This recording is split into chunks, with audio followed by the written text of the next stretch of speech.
After dating for 5 years, my fiancé told me he wasn't sure about marrying me. Then he joked in front of his friends, "If you were prettier, I'd marry you." This morning, his mom called me in tears. Dominic and I have been together for just over 5 years, engaged for the last 8 months. We met through mutual friends at a housewarming party, just two people hitting it off over a shared hatred of IPAs and love for 90s cartoons. Our relationship progressed at a comfortable pace, dating for a year, moving in together after 2, adopting our cat, Beans, at 3, and getting engaged last summer. The proposal wasn't extravagant, just a Saturday morning hike to our favorite lookout point, where he nervously fumbled the ring box out of his pocket.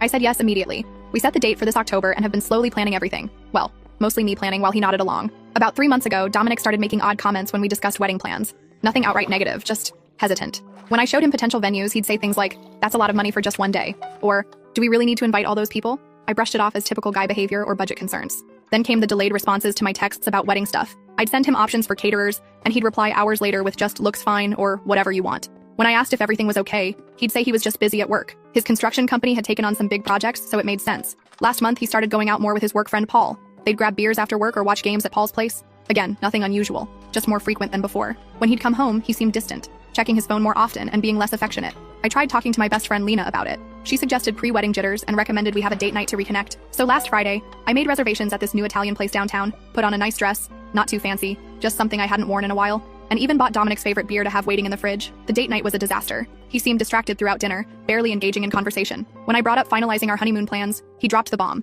He wasn't sure if he was ready for all this. Not just the honeymoon, but the wedding, marriage, everything. I was stunned. 5 years together, 8 months engaged, and now he wasn't sure. When I pressed him, he mentioned conversations with Paul about how marriage changes things and referenced Paul's brother's messy divorce. The discussion quickly escalated, with me trying not to cause a scene in the restaurant while feeling like my world was collapsing. We barely touched our entrees. The ride home was silent, thick with tension. At our apartment, he deflected further conversation, saying he needed time to think before sleeping on the couch. The next morning was painfully awkward. We moved around each other like strangers sharing an Airbnb. He mentioned meeting Paul and some work friends for lunch to watch the game at the Rusty Nail, the sports bar downtown. I was too emotionally drained to argue. A few hours later, Lena called and convinced me to get out of the apartment. We went for coffee, and I unloaded everything. Lena listened patiently, suggesting that maybe Dominic was just experiencing normal pre-wedding anxiety. After coffee, we wandered around Target aimlessly, my usual stress relief activity. I bought some unnecessary throw pillows and new shampoo, because retail therapy is still therapy, right? By early evening, I felt calmer and decided to head home. I was pulling into our apartment complex when I got a text from Kylar, one of Dominic's coworkers I'd met at the company Christmas party. The message asked if I was okay, mentioning that things got weird at the Rusty Nail. I called Kylar instead of texting back. He sounded uncomfortable, initially reluctant to share details. With some pressing, he finally revealed what happened. The guys had been giving Dominic a hard time about wedding planning, and when Paul asked if he was ready to be with one woman forever, Dominic expressed doubts about the wedding timing. When Paul asked what was holding him back, Dominic, who was apparently drunk, said something like, "If you were prettier, I'd be more excited about marrying you." Then he laughed it off like it was a joke. Kylar told me he and some other guys called Dominic out for the comment, but Dominic just got defensive and said they couldn't take a joke. I sat in my car crying for 20 minutes after that call. The man I'd loved for 5 years, who I thought loved me, had publicly joked about my appearance being the reason he was hesitant to marry me. When I finally went inside, Dominic was passed out on the couch, still in his clothes from earlier. The apartment smelled like stale beer. I took Beans into the bedroom with me and locked the door. Sunday morning, I woke up to the smell of coffee and bacon, Dominic's standard apology breakfast. He looked hungover and sheepish, clearly hoping food would smooth things over. When I confronted him about what Kylar had told me, his face fell. He immediately tried to downplay it, claiming he was drunk and being stupid. According to him, the guys were ragging on him about being tied down, and he'd said something dumb to shut them up. His defense of guys being guys only made things worse. We argued about how he could humiliate me in front of his friends, with him insisting that wasn't his intention. He tried to explain that he was stressed about wedding costs and pressure, but I couldn't get past the fact that he'd used my appearance as the punchline to a cruel joke. I couldn't stay in the apartment with him. I grabbed my purse and headed for Elliot's place. My brother has always been my safe harbor during rough times. When I told him what happened, he was furious, ready to confront Dominic directly. I managed to calm him down, explaining that I just needed space and a place to stay while figuring things out. Throughout Sunday, Dominic kept texting apologies and pleas to come home and talk. I responded only once, saying I needed time. I called in sick to work on Monday, unable to face answering phones at the dental office while pretending everything was fine. Around 9 a.m. Monday morning, I got a call from Valerie, Dominic's mom. We've always gotten along well. She's been more supportive of our relationship than my own mother, who lives in Florida with husband number 3. She sounded upset, saying Dominic had called her the night before, and there was something important I needed to know. She asked if we could meet somewhere to talk, and that's where I am now. Sitting in my car outside the coffee shop where I'm supposed to meet Valerie in 15 minutes, wondering what else there could possibly be to know, and if my 5-year relationship is completely over. I never thought I'd be writing this post.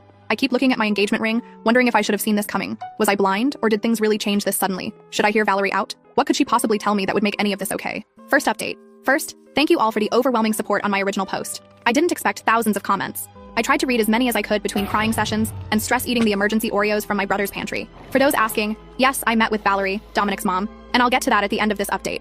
A lot has happened in the last 2 days, and I'm still processing everything. After posting on Monday, I called in sick to work again. My boss was understanding. I've only used 2 sick days in the past year, and apparently I sounded like death on the phone. I spent most of the morning in Elliot's spare room/storage closet, scrolling through your comments and trying to gather my thoughts. Around noon, Lena came over on her lunch break with sandwiches from that deli near the hospital where she works. I hadn't eaten much since Sunday, so even though I wasn't hungry, I forced myself to take a few bites. Lena gently reminded me that I couldn't avoid Dominic forever. We lived together, had joint accounts, and eventually would need to talk. She was right, obviously. I couldn't hide at my brother's place indefinitely, especially since Elliot's girlfriend was coming over for dinner that night. The last thing I wanted was to be the sad third wheel at their Taco Tuesday. After Lena left, I took a shower, borrowed one of Elliot's hoodies, don't judge, it was comforting, and drove back to my apartment. The whole way there, I rehearsed what I wanted to say. I wasn't going to yell, I wasn't going to cry, I was going to be calm and mature and get answers. When I pulled into our parking spot, I noticed Dominic's truck was there. He should have been at work. My stomach knotted as I walked up the stairs to our second-floor unit. I unlocked the door to find him on the couch in sweats, looking like he hadn't slept. Surrounded by wedding planning binders that I'd put together over the last 8 months, Beans was curled up next to him, the little traitor.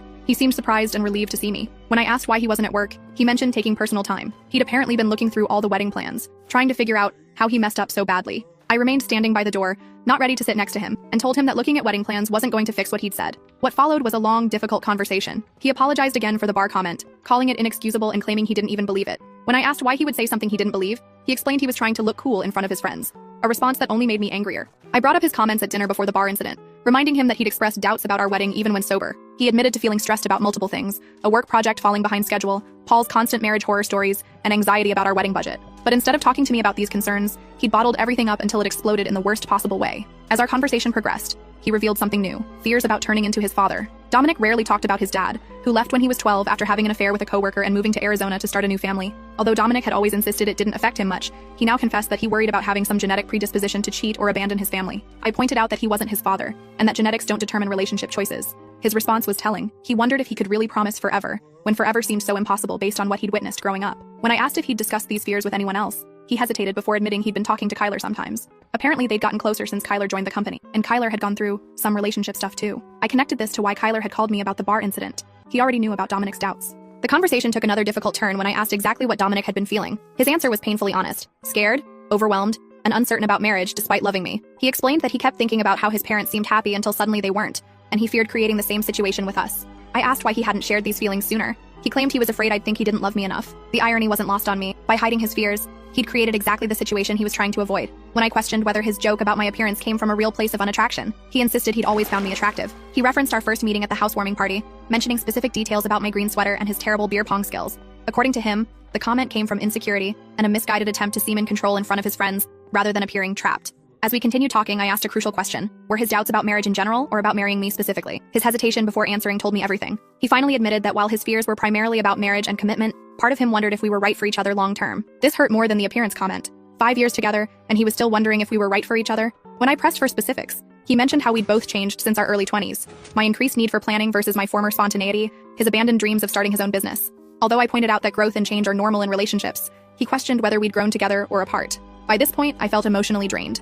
I told him I needed time away to process everything, his public humiliation, his hidden doubts, and now his uncertainty about our compatibility. He pleaded for us to work through it together, offering to try therapy or couples counseling, but I remained firm about needing space. As I was about to pack more clothes, he mentioned my phone had been buzzing. I checked and saw 3 missed calls from Valerie. With everything happening, I'd completely forgotten our planned coffee meeting. When I mentioned this to Dominic, his expression changed to confusion, then concern. He asked what his mom wanted to talk about, and I explained she'd called crying the previous morning, saying she needed to discuss something important after his Sunday night call to her. His reaction was telling. The color drained from his face, and he wouldn't meet my eyes. When I asked what he'd told her, he vaguely mentioned their fight and his doubts, but his evasiveness made me suspicious. When pressed further, he said it wasn't his place to explain, and suggested I should hear whatever it was from his mom directly. I stepped away to call Valerie back. She answered immediately, concerned when I hadn't shown up for our meeting. I explained I was at the apartment talking with Dominic. She mentioned having something important to tell me and suggested meeting right away. Her voice sounded strained when I mentioned being with Dominic, further increasing my suspicion that there was something significant I didn't know. After arranging to meet Valerie in 30 minutes, I confronted Dominic again, asking what his mother knew that I didn't. He finally looked up, his expression a mix of guilt and resignation. He said there was something he should have told me himself and suggested I talk to his mom, offering to be gone when I returned if that's what I wanted. I quickly packed enough clothes for a week, along with toiletries and my laptop. At the door, Dominic said he loved me, but I responded that sometimes love isn't enough. On my way to meet Valerie, Karina, Dominic's sister, called. She was clearly concerned, asking what was happening between Dominic and me. She mentioned hearing from Paul about the bar incident and noted that Dominic wasn't answering her texts while our mom seemed upset. When I explained I was heading to meet Valerie, Karina seemed surprised and asked if the meeting was about Maria. The name hit me like a truck. What about Maria? I asked. Karina's shocked reaction and quick backpedaling told me she'd accidentally revealed something important. She apologized and urged me to hear Valerie out, refusing to explain further despite my pressing. As I pulled into the coffee shop parking lot, I spotted Valerie already waiting at a table by the window. Her eyes were red-rimmed and puffy. Whatever she was about to tell me, I had a feeling it was going to change everything. My phone buzzed with a text as I walked toward her table. It was from Dominic. "Whatever my mom tells you, please remember that I do love you. I just got scared and made terrible mistakes. I'll understand if you can't forgive me." I put my phone away, took a deep breath, and sat down across from Valerie. Second update. Thank you all for the support on my previous posts. Reading your comments has been both comforting and overwhelming. I haven't been able to respond to many, but please know I've read them and appreciate the advice. I'm writing this from a new location, Lena's apartment. After meeting with Valerie yesterday, I couldn't face going back to Elliot's or our apartment. Lena has a pull-out couch that's slightly more comfortable than Elliot's storage room futon. Plus her cat Pepper doesn't judge me for crying into my cereal at 2 a.m. So, the meeting with Valerie. Where do I even start? The coffee shop was busy for a Tuesday afternoon. Some local community college had just let out classes, and students with laptops occupied most tables. Valerie had managed to snag a corner booth, the kind with high backs that create at least the illusion of privacy. She looked different than the last time I'd seen her, at our monthly family dinner 3 weeks ago. Her usually perfect bob was slightly disheveled, and she wasn't wearing any makeup. In the 5 years I've known her, I've never seen Valerie without at least mascara and lipstick. She's not vain, it's just her routine, like how some people can't start their day without coffee. When I arrived, she stood to hug me. She smelled like those lavender dryer sheets she always uses. I ordered a black coffee, even though what I really wanted was one of those sugary caramel things with extra whipped cream. Somehow it felt wrong to order something frivolous for this conversation. After some awkward small talk, Valerie got to the point. Dominic had called her Sunday night in a complete emotional meltdown. While she acknowledged his fears about commitment and turning into his father were real, there was something much more immediate causing his behavior. Maria. I nearly choked on my coffee. Maria? The new project coordinator at Dominic's company? The woman he'd mentioned a few times in passing? As Valerie explained, while nervously shredding a napkin into tiny pieces, Dominic had developed feelings for Maria over the past few months. Nothing physical had happened, at least according to what Dominic told his mother. But there was an emotional connection that had him questioning everything about our relationship. I sat there trying to process this information, feeling like the coffee shop was tilting sideways. While Valerie continued talking, I was mentally connecting dots, building a timeline. Maria had started at Dominic's company around New Year's. I'd met her briefly at the company holiday party in March. By then, Dominic had already been acting different, more distant, checking his phone constantly, spending more time with work friends. What I'd written off as stress from his big project now looked like something else entirely. When I asked Valerie why she was telling me this instead of protecting her son, her eyes welled up. The parallel to her own marriage breakdown became clear as she shared more details. Before Dominic's father left for Arizona with his coworker, there had been months of distance, hurtful comments, and manufactured arguments, all designed to create distance rather than admit the truth. She didn't want to see history repeat itself, with me left in the dark while Dominic took the coward's way out. The comment at the bar suddenly made more sense. Not just drunken stupidity, but a subconscious attempt to sabotage our relationship so he wouldn't have to make the hard choice himself. We talked for over an hour. Valerie shared more about her own experience, how she'd tried to save her marriage even after learning about the affair, how she'd blamed herself for not being enough. Before we parted ways in the parking lot, she said something that's been echoing in my head ever since. The hardest lesson I learned was that you can't make someone choose you. They either do or they don't, and anything in between is just delaying the inevitable. I sat in my car for a long time afterward, staring at my phone. There were 3 new texts from Dominic, all variations of "I'm sorry" and "I love you," but not a single mention of Maria, still hiding the full truth. Instead of responding to him, I called Lena and asked if I could crash at her place. She didn't hesitate or ask questions, just said she was already making up the pull-out couch and offered to pick up dinner on her way home. That's the kind of friend everyone deserves during a crisis. I finally texted Dominic back. "I know about Maria. Don't contact me again until you're ready to tell me the complete truth. I'll be collecting more of my things tomorrow while you're at work." Then I blocked his number. Not permanently, just for the night. I needed space to think without his explanations or justifications. On the drive to Lena's, Karina called. The conversation confirmed what Valerie had told me and added another layer. She had overheard Dominic and Paul discussing the situation last Thursday. She'd confronted her brother and made him promise to be honest with me after the weekend. Clearly, he'd failed to follow through on that promise. What surprised me most was Karina's unwavering support. Despite being Dominic's sister, she made it clear she was on my side in this situation. The relief I felt was enormous. I'd been worried about losing not just Dominic but his entire family, who had become my family over the years. Lena's apartment was exactly what I needed that night. A neutral space where I could just exist without explaining myself. We ate Thai food on her living room floor. Her coffee table was covered with papers from her online class. While watching a baking competition neither of us really followed. The mundane normality of it was like a life preserver in the middle of my emotional storm. After Lena went to bed, I stayed up scrolling through photos on my phone. 5 years of memories with Dominic, vacations, holidays, random selfies on ordinary days. Our engagement photos showed us grinning like we'd won the lottery. I was making mental plans for the next day, going to the apartment while Dominic was at work, packing more things, maybe talking to the landlord about breaking our lease, when my phone buzzed with a text from an unknown number. "Margot, this is Maria. I know you blocked Dominic. Can we meet tomorrow? There's more to the story that you should know. Just the 2 of us." I stared at the message for a long time, my heart pounding. What more could there possibly be? And why would this woman want to tell me directly? After what felt like an hour but was probably only minutes, I typed a response. Where and when? Third update. First, thank you all for the overwhelming support on my previous posts. I've been reading your comments during sleepless nights, and they've helped more than you know. For those asking how I'm doing, I'm surviving. Some moments are easier than others. The meeting with Maria happened, and it went nothing like I expected. We met at this little breakfast place near the park. Neutral territory, I guess. When I arrived, she was already there, nervously scrolling through her phone. She looked different than I remembered from the company party. Less polished, more human somehow. Her hair was pulled back in a messy bun, and she wore minimal makeup.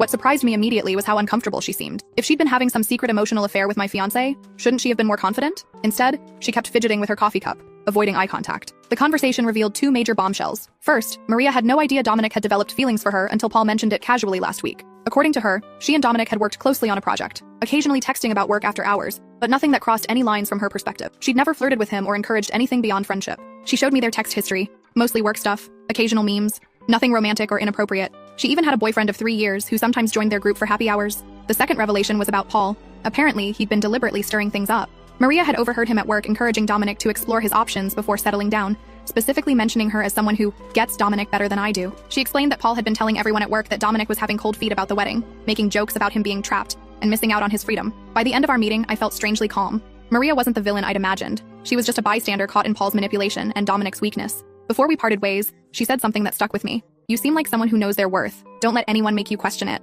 I left that meeting with a new perspective and a plan. This wasn't just about Dominic and me anymore. It was about Paul's toxic influence, Dominic's family history, and where I fit into all of it. I texted Karina afterward, asking if she'd help arrange a family meeting at her apartment, neutral territory since I wasn't ready to be alone with Dominic yet. She agreed immediately. That brings me to yesterday's dinner. Karina had set everything up in her small but cozy apartment. She'd ordered food from that Italian place near her building. Nothing fancy, just pasta and salad. Valerie arrived first, then Paul. Karina had insisted he attend.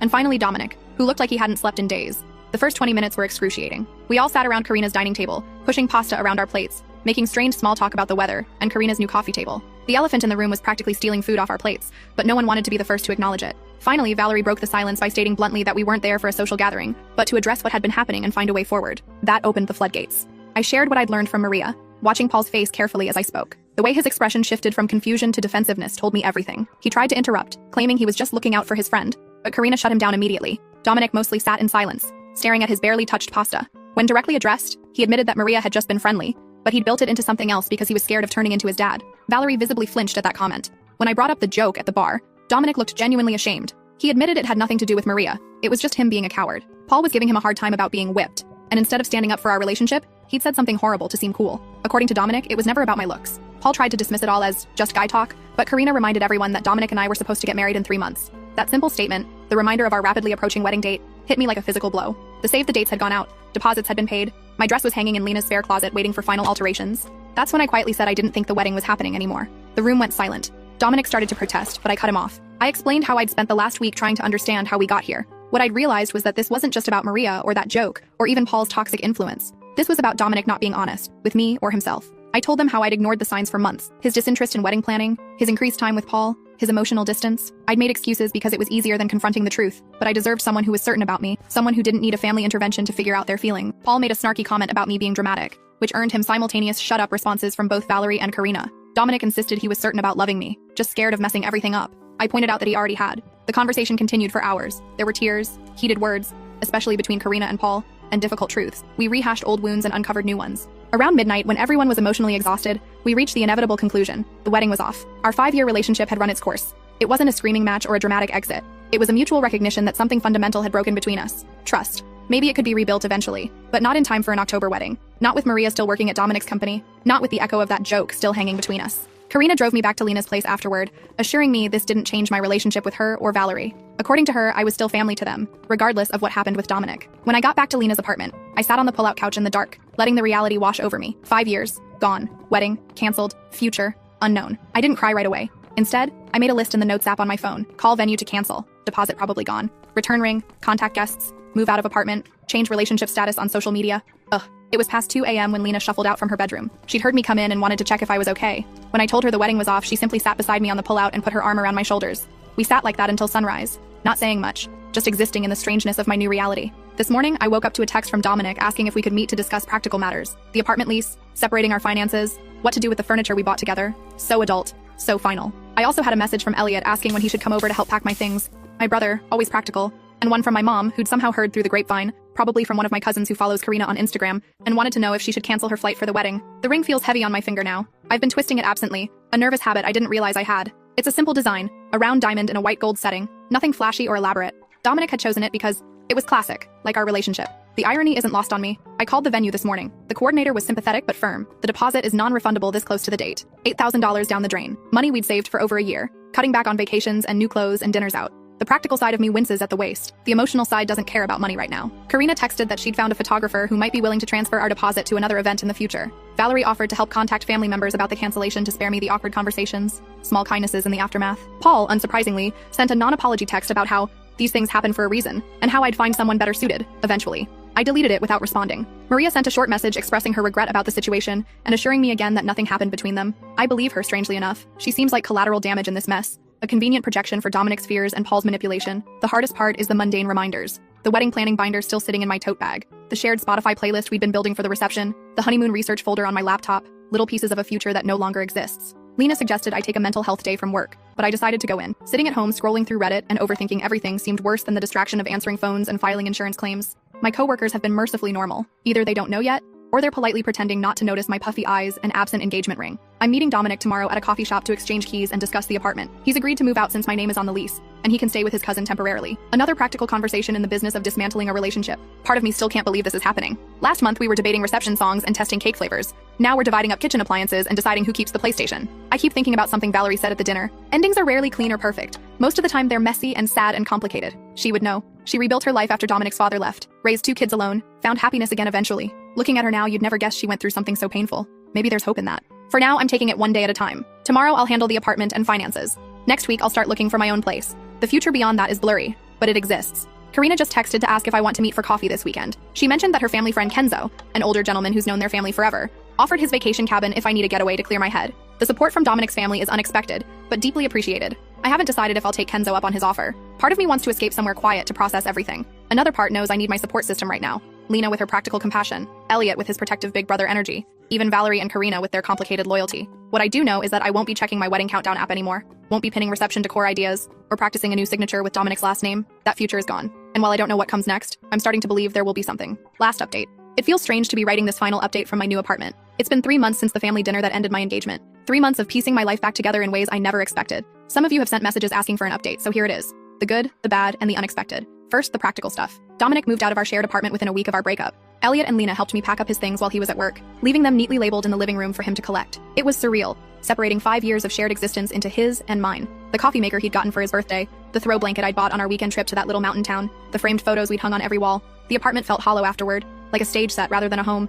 I lasted 2 more weeks there before the lease manager agreed to let me break the contract with an extra month's payment. It was worth the money to escape the ghost of our relationship that lingered in every room. Finding a new place was harder than expected. The rental market is brutal right now, and my budget as a single person is considerably tighter. I ended up in a smaller 1-bedroom across town, further from work, but with a tiny balcony where I've started growing herbs in dollar store pots. The basil keeps dying, but the mint is thriving against all odds. I choose to see that as symbolic. Financially, it's been an adjustment. Our shared expenses were suddenly all on me. Car insurance, streaming services, even groceries seem more expensive when you're cooking for one. I've become that person who uses coupons and buys store brands, tracks expenses in a spreadsheet, and thinks twice before ordering takeout. Growing up stuff I never thought I'd have to learn at 29. The wedding vendors were surprisingly understanding. The venue kept our deposit, but sent a kind note hoping I'd find happiness. The florist refunded half our payment despite their no refund policy. The DJ recommended his brother who works at a therapy center, an unexpected but thoughtful gesture. The engagement ring sits in my dresser drawer in its original box. Dominic said I should keep it or sell it, that it was bad karma for him to take it back. I haven't decided what to do with it yet. Some days I forget it's there. Other days I open the box and stare at it, wondering how something so small could have represented such big promises. Social media was its own special hell. I waited 2 weeks before changing my relationship status, dreading the flood of questions. When I finally did it, at 2 a.m. on a Tuesday, the notifications poured in anyway. Well-meaning friends with their "what happened" messages, distant relatives offering prayers, former classmates I hadn't spoken to in years, suddenly sliding into my DMs with faux concern that felt more like curiosity. I posted a brief, vague statement about mutual decisions and requesting privacy, then muted notifications and threw my phone across the couch. Later, I posted a single photo of my new apartment keys with the caption, "New Beginnings." It got fewer likes than my engagement announcement, but felt more genuine somehow. Now, about Dominic. We've spoken a handful of times since the breakup, mostly about practical matters. Mail that came to the wrong address, the shared cloud storage account we forgot to separate, returning a borrowed air fryer to his sister. Each conversation has been civil but strained, like acquaintances forced to make small talk in an elevator. He's still working at the same company, still friends with Paul, though Karina tells me they've had some falling out recently, still living at his cousin's place. According to the grapevine, aka Karina, the situation with Maria got awkward after our breakup. She requested a transfer to a different team and has been cold toward him since learning the full story. The biggest surprise came last month when Dominic texted asking if we could meet. We hadn't seen each other face to face since the key exchange at the apartment, and part of me was curious what he wanted. We met at a coffee shop near my new place, neutral territory with plenty of witnesses, as Lena half-jokingly suggested. He looked different, thinner, with darker circles under his eyes, wearing a shirt I didn't recognize. The first 10 minutes were stilted small talk about work and weather. Then he pulled out a journal. "I've been seeing someone," he said, and my heart did a weird little stutter before he clarified. "A therapist, I mean." The journal was part of his therapy, daily reflections on patterns and behaviors he wanted to change. He'd been examining his relationship with his father, his friendship with Paul, and the way he treated me. He didn't ask for forgiveness or reconciliation. He just wanted me to know he was working on himself. I should have done this years ago, he admitted. Maybe things would have been different. It was the most self-aware I'd ever seen him, and I found myself genuinely hoping therapy would help him. Not for my sake, that ship has sailed, but because carrying around that much unresolved family trauma seemed exhausting. Before we parted ways, he mentioned he'd heard I was still close with his mom and sister. I'm glad, he said. They need good people in their lives. That's been one of the strangest parts of this breakup. Maintaining relationships with Dominic's family while disconnecting from him. Valerie texts me weekly, usually sending funny memes or updates about her garden. Karina and I have breakfast every other Sunday at this little diner halfway between our apartments. They've been careful not to put me in uncomfortable positions or share too much about Dominic, respecting the boundaries I've set. As for me personally, I'd like to say I've had some profound awakening, that I've found myself through this heartbreak. The reality is messier. Some days I feel liberated, relieved that I didn't marry someone who could hurt me so carelessly. Other days, usually when my hot water heater acts up, or I can't reach something on the top shelf that Dominic would have grabbed for me, I miss the practical comforts of partnership. I've started therapy too, not because of the breakup specifically, but because it made me realize how much I'd compromised myself in that relationship, how many red flags I'd ignored because they came wrapped in the comfort of familiarity, how much of myself I'd set aside to make room for Dominic's needs and insecurities. My therapist suggested I reclaim some parts of myself that got lost along the way. I've resumed hiking on Saturday mornings, something I'd stopped doing because Dominic always complained about early wake-ups on weekends. Dating again feels like a distant concept, though my colleagues have started making noises about setting me up with this great guy they know. I'm not ready. Maybe in a few more months, maybe longer. Right now, I'm still learning how to be comfortable in my own company. The most unexpected development came from what should have been the saddest task, canceling our honeymoon. We'd booked a 10-day trip to the coast, renting a little cottage with a deck overlooking the water. Non-refundable, of course. For weeks, I ignored the reminder in my calendar, unable to face losing that deposit too. Then Lena suggested something radical. Take the trip anyway. By myself. You've never traveled alone, she pointed out. Maybe it's time. The idea terrified me at first. 10 days alone in a romantic cottage meant for two? It sounded like the setup for a sad indie film, but the more I thought about it, the more appealing it became. I could wake up when I wanted, explore without compromising, read an entire book in one sitting if I felt like it. So that's where I'm headed next week, to a honeymoon cottage, solo. I've packed 3 paperbacks, downloaded some podcasts, and splurged on a new swimsuit that I chose entirely for comfort, rather than how it looked to someone else. My mom thinks I'm crazy. Elliot offered to come with me for part of the time. I declined. Karina suggested I download a dating app, just to see who's out there. Maybe, but probably not. I don't know what I'll find on this non-honeymoon honeymoon. Maybe clarity, maybe more questions. Definitely some sunburn, knowing my luck with sunscreen. The other day I was grocery shopping when our song came on over the store speakers. 3 months ago, it would have sent me hiding in the frozen food section, fighting back tears. This time I just felt a slight twinge, like pressing on a bruise that's mostly healed. Progress, not perfection. I'm not going to pretend I've got everything figured out. My new apartment's shower has mysterious temperature fluctuations. I killed another basil plant yesterday. I still occasionally grab my phone to text Dominic about something funny before remembering we don't do that anymore.